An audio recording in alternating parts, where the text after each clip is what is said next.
بسم الله الرحمن الرحيم. الحمد لله رب العالمين والصلاة والسلام على أشرف الأنبياء والمرسلين أما بعد فأستعيذ بالله من الشيطان الرجيم بسم الله الرحمن الرحيم. السلام علیکم ورحمۃ اللہ وبرکاتہ.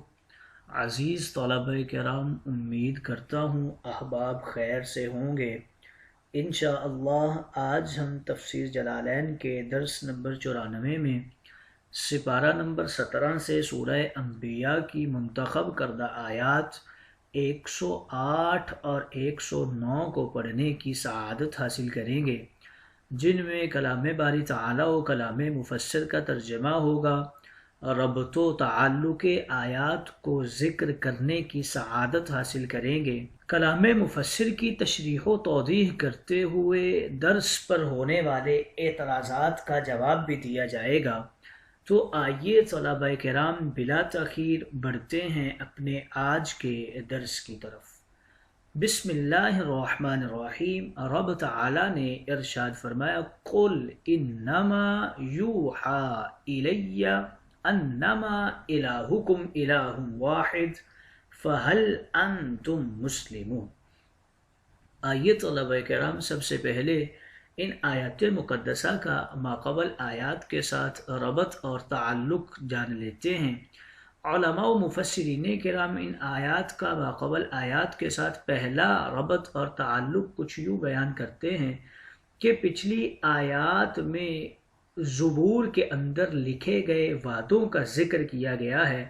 اب ان آیات میں بتایا جا رہا ہے کہ محبوب ان کافرین سے کہہ دیجئے کہ یہ جتنی بھی باتیں میں تمہیں بتا رہا ہوں یہ تو مجھے وحی خدا سے معلوم ہوئی ہیں.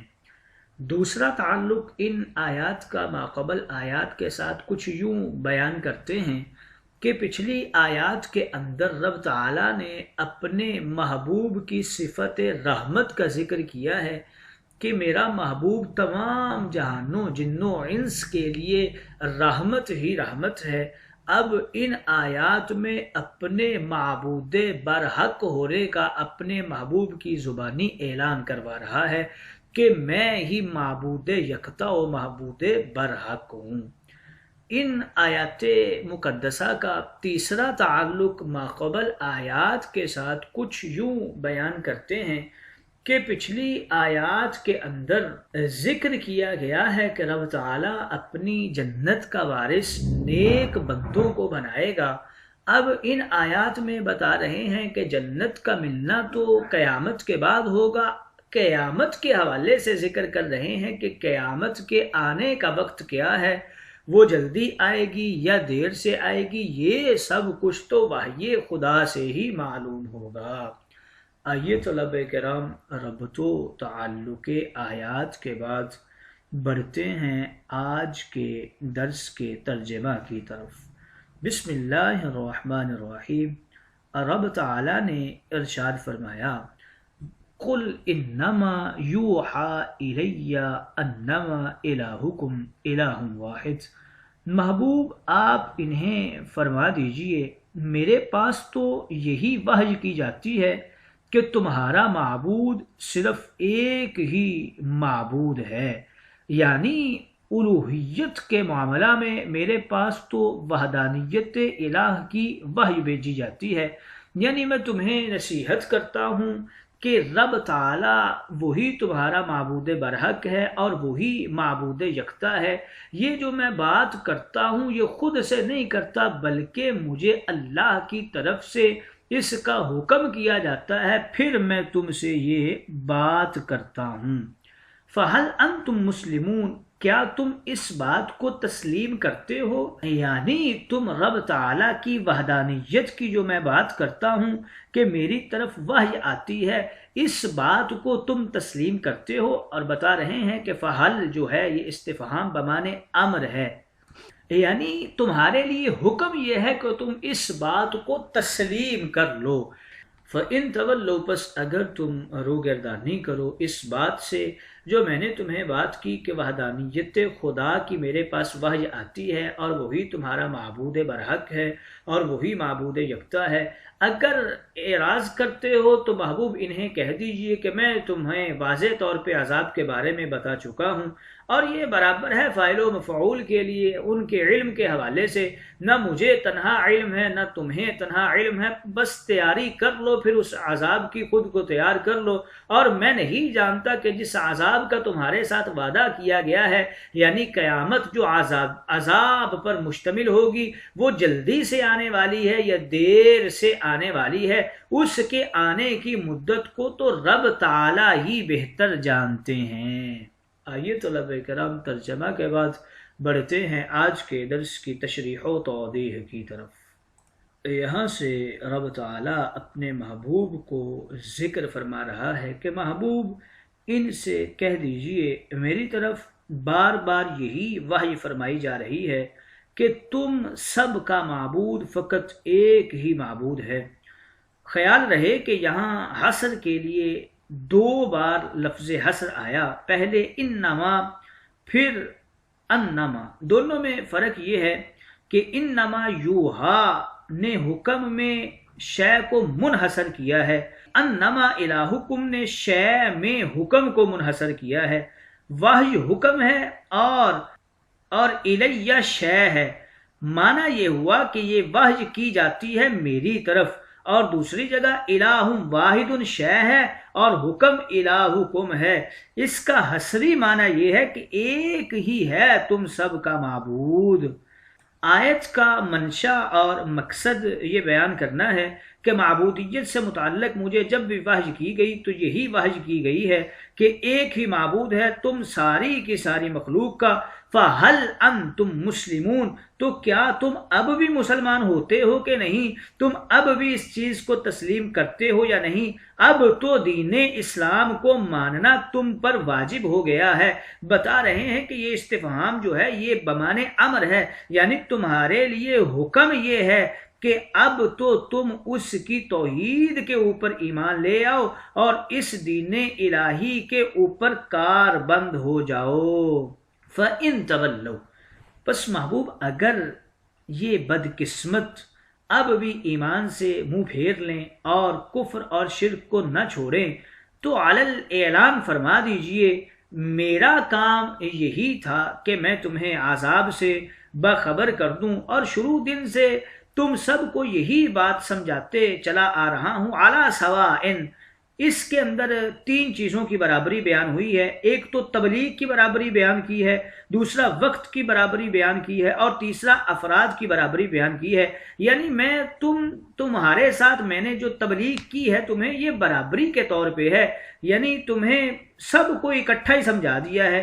میری تبلیغ ہر وقت سب کے لیے ایک جیسی ہے، نہ تبلیغ احکام میں کمی زیادتی ہے، امیروں کو کچھ بتایا اور غریبوں کو کچھ بتایا، اور نہ وقت کی کمی زیادتی ہے کہ کسی کو خصوصی طور پہ سمجھایا اور کسی کو عمومی طور پہ سمجھایا، اور نہ افراد میں کمی کی زیادتی ہے، بلکہ جیسا بتایا سب کو بتایا۔ میرے دربار میں تو امیر و غریب سبھی ایک ہیں، کالے اور گورے، عربی اور عجمی میں کوئی فرق نہیں ہے، تو گویا میں تو تمہیں خبردار کر چکا ہوں اس عذاب سے جو آنے والا ہے۔ اب مانتے ہو تو مان جاؤ، اگر نہیں مانتے تو پھر جہنم کے اندر عذاب ابدی کا تم مزہ چکھو گے، اس کے لیے پھر خود کو تیار کر لو۔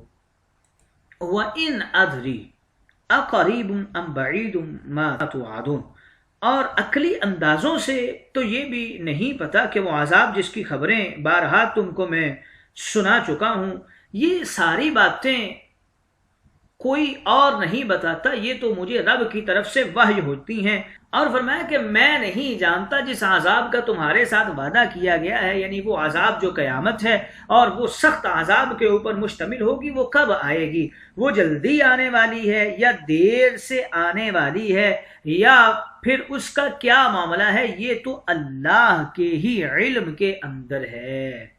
حضور علیہ الصلوۃ والسلام کے پاس جتنا بھی علم تھا وہ رب تعالیٰ کا عطا کردہ تھا، اور حضور رب تعالیٰ کی طرف سے بھیجے جانے والی وحی کے بعد امتیوں کو اور کافرین کے ساتھ بیان فرمایا کرتے تھے اور ان کو خطاب کیا کرتے تھے، تو گویا رسول اللہ نے فرمایا کہ میں نہیں جانتا بھئی قیامت جلدی آنے والی ہے یا دیر سے آنے والی ہے، اس کا تو رب کو ہی علم ہے۔ عربی لغت میں عقل، فہم، ذہن، تخیل، تصور، وہم سے کسی چیز کو جان لینے کو ادراک کہا جاتا ہے، مگر مشاہدہ، تجربہ، کتابوں کے پڑھنے، کسی کے پڑھانے، سکھانے، بتانے، سمجھانے اور ان ذرائع سے پتہ لگنے کو علم کہا جاتا ہے۔ درایت وہ ہوتی ہے جو اپنی سوچ، فکر، اجتہاد کے اندازوں کا نام ہے۔ اس میں غلطی ہو سکتی ہے مگر علم میں غلطی نہیں ہوتی، اور خاص کر علم لدنی جو اللہ کی طرف سے حسب مراتب و ضرورت صرف انبیاء کرام کو ملتا ہے، اس میں تو قطعاً غلطی کا شائبہ ہی نہیں ہو سکتا۔ تو گویا محبوب نے فرمایا میرے پاس جتنا بھی علم ہے یہ تو رب تعالی کی طرف سے عطا کردہ ہے۔ اسی وجہ سے قرآن مقدس میں تقریباً 29 آیات میں نبی کریم کی درایت کی نفی فرمائی گئی ہے۔ کبھی ما ادری کہا، کہیں ان ادری فرما کر، اور کہیں وما ادراکا سے سوالیہ نفی فرما کر۔ یہاں بھی عقلی تخیل اور درایت کے اندازے کی نفی فرمائی گئی ہے، لیکن نبی کریم کے علم کی نفی کہیں بھی کسی بھی آیت میں صراحتاً، نہ اشارتاً، نہ کنایتاً، نہ اقتداءً، نہ دلالتاً کسی بھی طرح سے ثابت نہیں ہے۔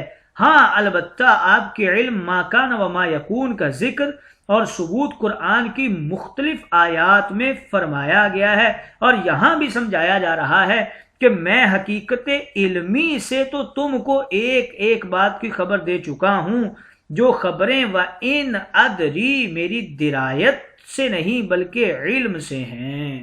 ان آیات گرامی میں مفسرین کرام کچھ اقوال کرتے ہیں۔ آذنتکم کے حوالے سے 2 قول ذکر کیے گئے ہیں کہ اس سے مراد عذاب قیامت کی آگاہی ہے، اور دوسرا قول یہ ہے کہ اس سے مراد کفر و اسلام کی جنگ ہے، اور برابری سے مراد مکمل 2 طرفہ تیاری کی مہلت ہے۔ بخت نصر کی طرح اچانک حملے سے محض مخالفین کی تباہی کرنا مقصود نہیں۔ اگر میں رحمت للعالمین نہ ہوتا تو آذنتکم علی سواء نہ کرتا، بلکہ دیگر سابقہ انبیاء کرام کی طرح عذاب ناگہانی کی بد دعا کرتا اور تم سب کے سب ہلاک کر دیے جاتے۔ کبھی کسی کو سوچنے سمجھنے کی مہلت ہی نہ ملتی۔ آذنتکم بھی تم پر میری رحمت کا ایک حصہ ہے۔ سبا ان کے حوالے سے کچھ اقوال کر رہے ہیں۔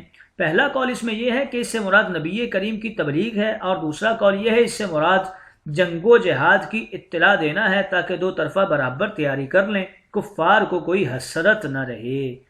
ما توعدون کے حوالے سے بھی 2 قول ذکر کیے گئے ہیں۔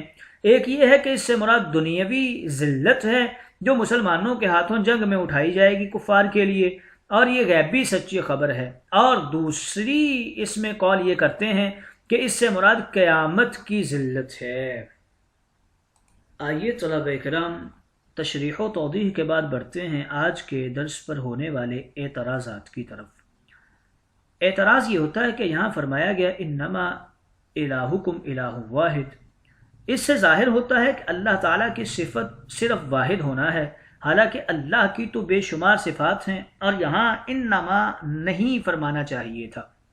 جواب اس کا یہ دیتے ہیں کہ یہ اعتراض 2 وجہ سے غلط ہے۔ پہلا یہ کہ اس لیے کہ واحد ہونا اللہ کی صفت نہیں بلکہ ذات باری تعالیٰ واحد ہے، نہ کہ صفات باری تعالیٰ۔ دوسرا یہ کہ یہ حصر حقیقی نہیں بلکہ اضافی ہے، اور اس کا مقصد شرکیہ عقائد کی نفی اور تردید کرنا ہے۔ اور فہل انتم کی فا بتا رہی ہے کہ فا کے ماقبل کو ماننا ما بعد پر واجب ہے، یعنی اے مشرکو تم پر فوراً واجب ہے کہ تم جلدی بلا مہلت اللہ کے الہ واحد ہونے پر ایمان لے آؤ۔ دوسرا اعتراض آج کے درس کے اوپر یہ ہوتا ہے کہ فرمایا گیا انما یوحا الیہ، میری طرف صرف وحی کی گئی ہے کہ تمہارا معبود ایک ہی ہے، حالانکہ وحی بہت قسم کی گئی، احکام شریعت کی، طریقت نصائح کی، حکمت کی، دعاؤں کی، وظیفوں کی، قصص کی، تصوف کی، تو یہاں کیوں فرما دیا گیا کہ بس ایک ہی وحی کی گئی؟ تو جواب یہ دیتے ہیں کہ یہ حصر اس لیے فرمایا تاکہ لوگوں کو معلوم ہو اصل دین توحید باری تعالیٰ ہے، باقی احکام اس کی فرع ہے۔ الیہ بتا رہا ہے کہ توحید وہی معتبر ہے جو رسالت کے ذریعے سے ملے، یعنی اسلام نام ہے توحید و رسالت کا۔ دوسرا جواب اس کا یہ دیتے ہیں کہ یہاں حصر شرک کے مقابل ہے، یعنی الہیت سے متعلق فقط یہی وحی آتی ہے کہ معبود ایک ہی ہے، دیگر آیت وحی الہیت سے متعلق نہیں ہیں۔